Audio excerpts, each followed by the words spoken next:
North Korea Leibak-sigi tamthiba sathiba atopa leibak-singda tongnadaba kya mafam asida tawbaki warising ikhuina tare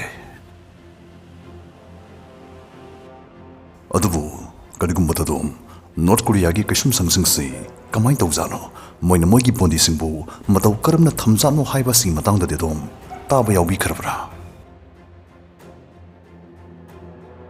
ngasigi videos dagi khangmina sei Canadian Nagrik Wekraba, South Korean pastor mana, Norokumlaba North Korean gi Keisumshang amada, numit chamapan ga taramapan nilen kibagi, asing bathokiba wari.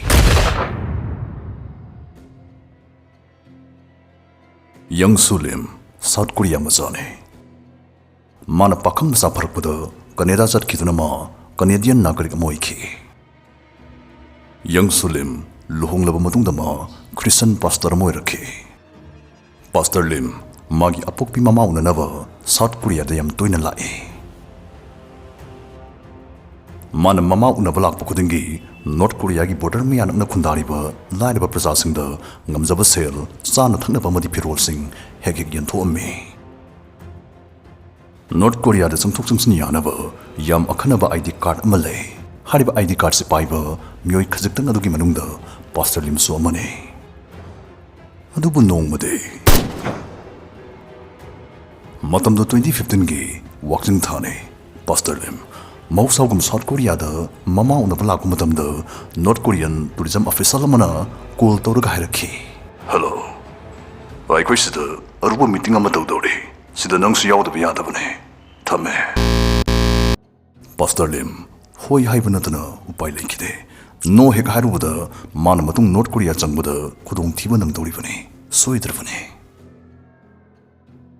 Ngasidi trading pamjabasingdamag seasonabdi irai laiba tammarsu matam changdaba trading platform amagi matangda khangna sei binomo trading platform app se khyosik download tori minase real accounts rupees 42,190 ne asumli information hitringi tamde season anaba demo account ne sidai kuina tawdoisi graphs matakta haigalakni natraga makhata haithrakni haibasi hisab tawduna invest tawgadabani haigalakani khan hisabta green buttons namigani haithrakani khalagana red buttons namigani investment button lagi thadani basel gi sang khangani example oina rupees 7,000 investor gi ingsi invest to kibde real account si rupees 35,190 khangna haure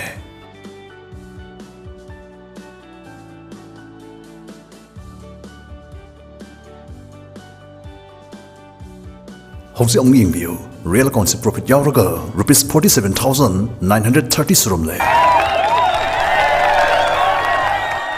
Deposit buttons na nambiraga yam line deposit abusiyai. Binomo trading platforms ni manungda kwai mangjil thariba users 10 million henmana trusted whatever modern trading platform amane. Masi beginners amane professionals anamaki perfect whatever platform ne. Masdan nong makang the user masing lising hengal ivane. Pambi bising na description lagi download to view. Binomo trading platform. Pastor Lim na border Europe da North Korean official amana mabu ngairaga leramki. Nupa aduna hairaki. A meeting mafam se khara lape. Stay card nongmi me athorug leiba mafam amadane. Azalis law. Pung tara tare lom leptana thora matung da cardu hotel amagi manakta khangkam khame. Pastor Lim hotel du meeting mafam do oidoi jala khan changakpane. Adubu kari matawno nongmai pai mamukhoi taru kadai denu phatpa thoraga mai mamit punslakhi amade atopa gari amada mutong halaga mai gai shalai khangdana net pa horakhi Pastor Lim gi mihol masin gangum khaptha bahore nupa sing aduda yam ki hangwin hangjai mangunda tobiri sikarino mabu kadai da kai doba pubirino adubo makhoi kanamtana mai wadui pakhum pirakte Haki matung da moina mabu North Korea gi konung Pyongyang manakta leiba Keisumshang amada thamjilamki adubu moina magi maral de hujik phau haidok lamte mamtrik mamba ka do thongnaw amada pande phamna hipnaba phamung phan amada sutharamde jang karba mangsang ama khaktani leiramiba hapta kharagi matung da Pastor Lim ma pharakibagi maram masana khangjarakhi मा फारकपै मरमसे माना चर्चता धर्मगी पाउताक पीबदा किमगी इमुंगबु इसोरगुम खलोइदबनि हाइबगी video अमा कनागुम्बा किम जोंगुनगी नक्नबा मियोय अमना YouTube दा थेंगरकपदगी माबु फाजन बोइरमखे समजिल हारबदा मागी मरावसे धर्मबु माना मीगे लेबाक थुगाइनबा होनबदा सिजनाय हाइबसने माइ मतम योरक्तुना while संगदा पुथोकलुबदा पास्टरलिम while संगना सीबीगी चराक पिरखे अदुबु Canadian नागरिक उरंबगी live फब हाइगद्रा Canadian लेंगांगना कन्ना तक्सलकपदगी मागी सीबगी चरागस्ती हंदोखे सीबई Mahud पुंसी सुपो केसुमसंगदा लेहलगा थबक सुनबगी चराकता उनथरखे पास्टरलिम थवाई फाउदी हिंगहौरे Khanna अहानबदि नुंगाइजरोय अदुबु कुइरारोय मोइगी केसुमसंगसदा लेदौ सरुक्ति सिरमबनेना फरमबनि खलक्तौबो ngahakta ngairabane panbuyai manang hankhai leramiste tasengba केसुमसंग मनते वाइल फंगद्रिब क्रिमिनल संगना मोगी while ngaina matam kharagi leinabatukumba detention center haina khangnaba mafam adune trial hek loibdaidi pastorlim tasengba केसुमसंगदा puruknaba karamda kakhalalakhe guard singduna yathang tore anang car se khamdribo nang to non khalak yaroi namitu nakhoni karakti yegadum leidoniko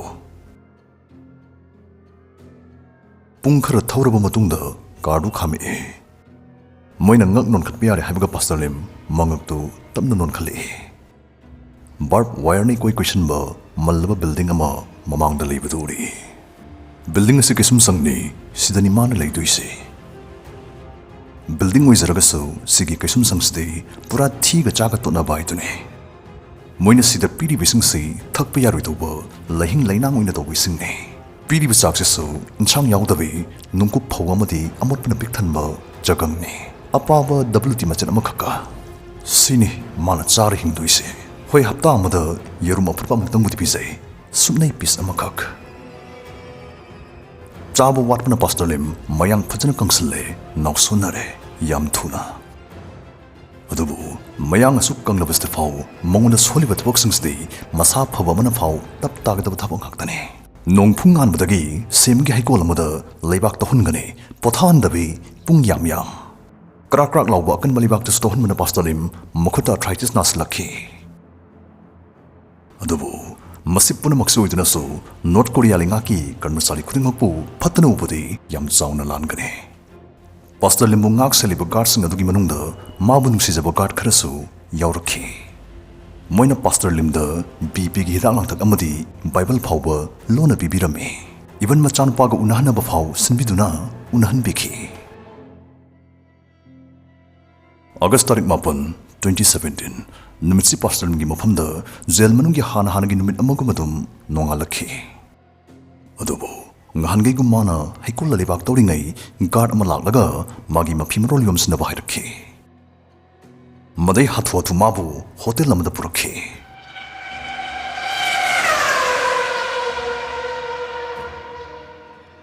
hotels da phamjau paiba north korean amadi canadian kia mifam phammaga leramkhi मिफम्सद यासिनब पुरकपदगी pastor Lim KESUMSHANG थादोक हाइबसद यानरक लेरमखि असुमना pastor Lim नुमित 54 नि नॉर्थ कोरियन KESUMSHANG अमद लेरमब मदुंग थादोरखि पनबेय पास्टरलिम न फॉरेन सिटीजन नमोरमना मा मदाव याबसिंगी मनुंगद चनखिबने फॉरेनर ओरगा नॉर्थ कोरियन KESUMSHANG दगी हेक्ता हिंगना हलकनी हाइबबुदी लेते फॉरेनर किया सिखिबगी वासु लेरे नॉर्थ कोरियन KESUMSHANG मनुंगदा जथाबा मियोट मिनै ताबद तुमान फटफट कापखनिङाइ ओइबा वारि सिंगमुलसु मरांग काइने लेरि मदुना मुक अतोप भिडियो अमदा मुक सोइदना पुरक लाक्सगे